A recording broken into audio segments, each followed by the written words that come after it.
On the side of the U.S. Constitution, America first. Would you put your children into the clutches of criminals? I can't even imagine it. I can't imagine it, especially if you know who those cartels really are and what they do. One man does. He's the former acting director of ICE, and he was with the great one, Mark Levin. Video cut 13, Eric. Play cut.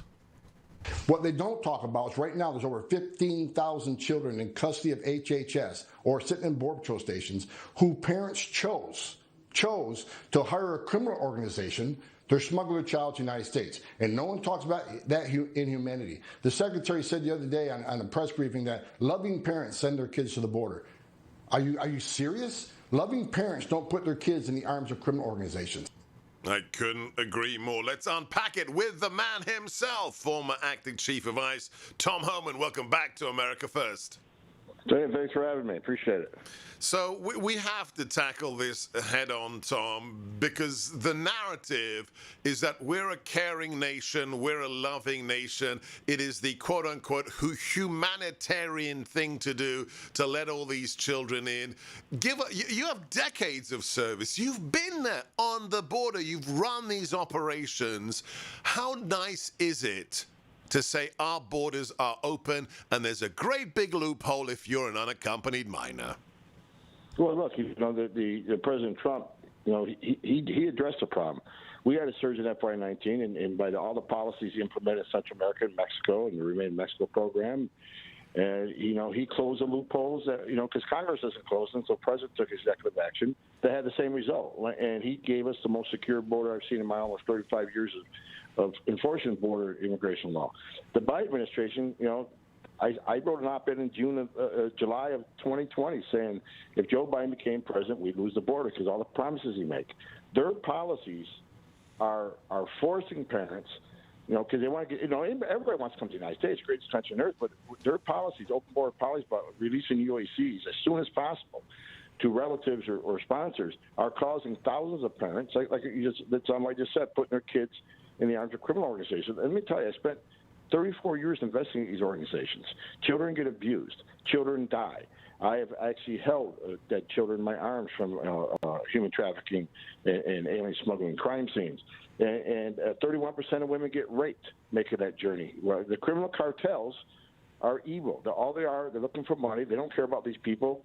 These people are worth nothing to them until they get north of the border, which many times, if someone gets sick, they leave them there to die because they're not worth any money. And no one celebrated more the Biden presidential win than the criminal cartels because they are back at business. President Trump hurt them. He shut them down pretty well. Now they're back in business, making millions of dollars a day, taking vulnerable people and forcing them across that border. And just not only that, the criminal cartels control where they go, when they go. So they'll send a group of 200 family units in one sector.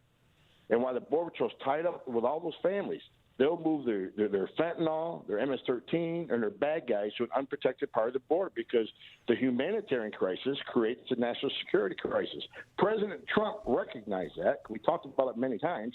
He declared a national emergency. What does Joe Biden do? He opens the border. And what is, I know you're in touch with the members of CBP, with ICE. What do they get to do now? Are their hands tied? What changed on January the 20th when Biden was sworn in, Tom? The morale of the U.S. border is right now. These men and women are working their butts off, and they're used to protecting and securing the border. Now they're a welcoming committee. These people come across because of Biden policies. They process them for release. No, their duty is to secure that border and arrest people that cross that border, detain them till they see a judge and ICE has removed them. That's the way the system is. But now it's like they've lost their enforcement authority. They're just simply a welcoming station, do a little bit of paperwork, make sure they get a solid meal and buy them a plane ticket or a bus ticket to wherever they're going. Their morale is in the toilet. And the president, President Trump, I was with him many times. He went to the southwest border. He talked to the men and women of the Border Patrol. What do you need? What don't you have? What can be better? What isn't working? And that's why he gave them the wall. That's why he gave them all the millions of dollars of equipment. That's why he changed policies to help to be more effective. This president, first of all, has never been down there, and you got the Secretary of Homeland Security on national TV several times, either at the White House or on Fox yesterday, saying this is not a crisis. Tell that to the 60,000 men and women in Border Patrol and CBP uniforms down there that are working their butts off. And when they saw that, I talked to a lot of Border Patrol command. They saw that, and it just blew the wind out of their sails. Said, wait a minute, our secretary won't admit to a crisis. Why don't someone come talk to us? But no one can talk to the Border Patrol because they've got a gag order. When you see your boss lying to the American people about the job you're doing, that kills morale. So, you're going to see a large turnover in Border Patrol. They're very unhappy. They're not able to do the national security job they're being paid and trained to do.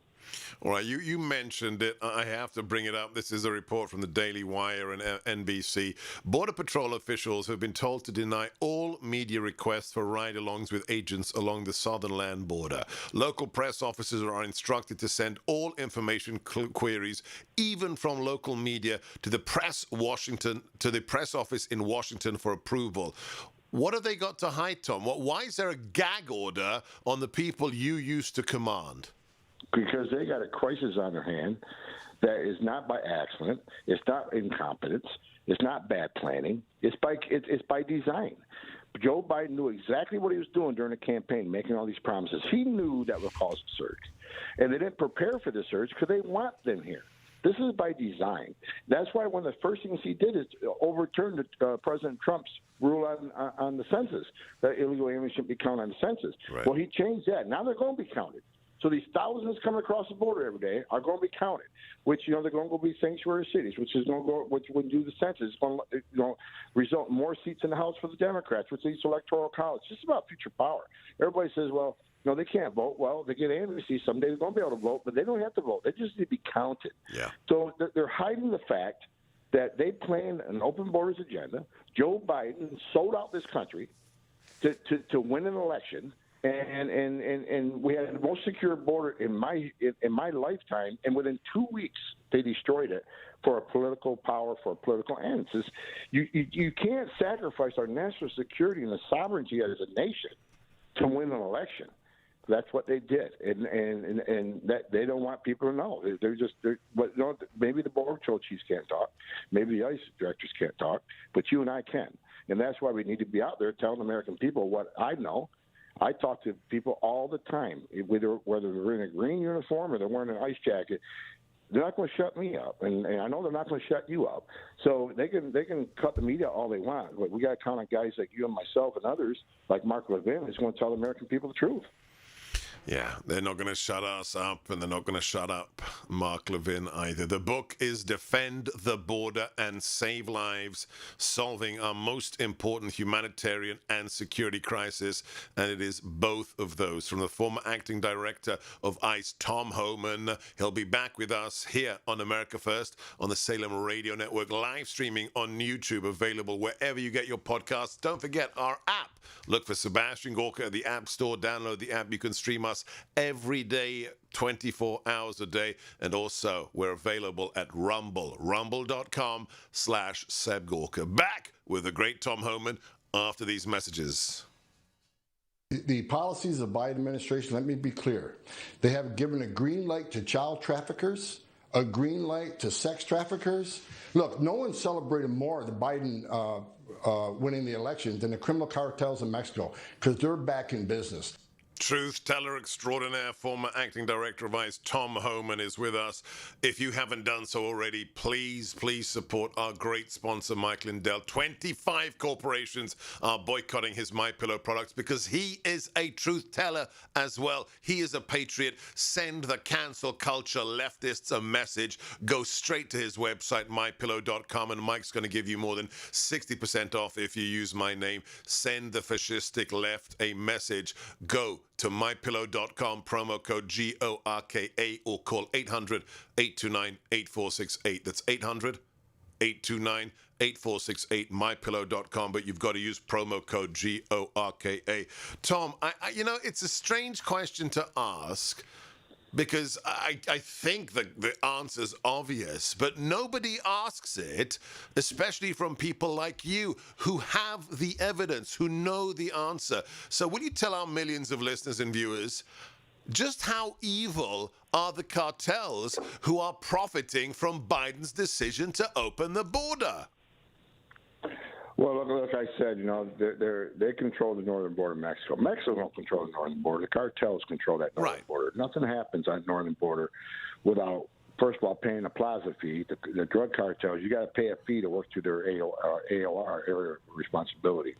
So the smuggling organizations work. They work through these areas. They got to pay the criminal drug cartels, and drug cartels will dictate where they can go and when they can go. That way, like I said, they'll tie up the border patrol in one area saying it's a smuggler of fentanyl and drugs and others. So not only the drug cartels making money off alien smuggling, they're making money off the fentanyl and the cocaine and the heroin and the rest of But talk about the quality of these human beings. How bad are these people who are profiting from this crisis? Give examples. They're scumbags. Look, when I was a Border Patrol agent, when I was especially investigating these organizations, you talk to a woman that I remember I talked to this one lady who got raped over 20 times by the cartels in 3 days.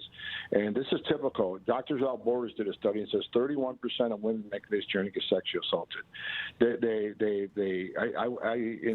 When we first became ICE, I was down in Victoria, Texas. I was a lead investigator on the Victoria incident where 19 dead migrants died in the back of a tractor trailer in a steel box, 170 degrees in that steel box, because the smuggler didn't want to turn the air conditioner on the tractor trailer. He didn't want to put water because it draws suspicion.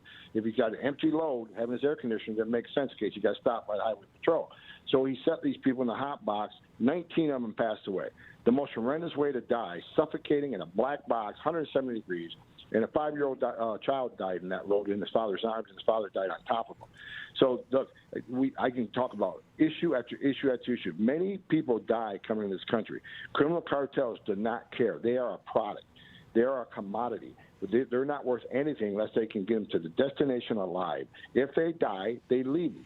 And my 34 years, I can name you over 50 investigations in which aliens suffered, were tortured. And Operation Ice Storm in Phoenix, Arizona, 10 years ago, I ran that operation. What happened? They agreed to smuggle somebody to Chicago for $10,000. So they get them across the border. They get them to a stash house in Phoenix. They call a relative. Okay, that's when the call says you owe us $10,000 or wire it to this account. But when they call the relative, you owe us $25,000. Then the relatives say, well, I don't have that much money. We agreed on 10. Well, guess what? It's 25 now. Either you pay us or we're going to kill your cousin or your husband or your mother. And they did. They killed many of these people. They tortured them. They call up the relative and torture the guy and have the relatives listen to the phone call so they would pay the ransom. Luckily, a couple of relatives got brave, called ICE. We were able to track the phones, knocking down the doors, and save people. But that was a rarity. Most relatives just go out and find the money somehow. But we found body after body after body. One smuggled alien was stabbed in the face over 20 times. Stabbed in the face over 20 times because he couldn't afford to pay his smuggling fees. These people are ruthless. They're animals.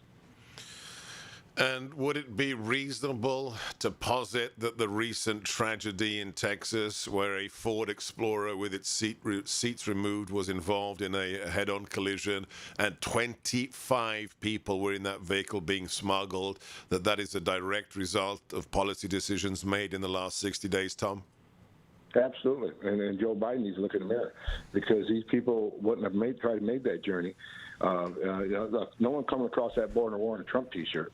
Yeah. They're wearing Biden T-shirts. Yeah. And look, when you entice people to come, they're going to come, put themselves in harm's way. If they knew President Trump was the president and the border wasn't open, you have a lot less death, a lot less misery. We're gonna play some audio and video that proves that Tom is absolutely right. Find out more, understand the depth of the threat right now.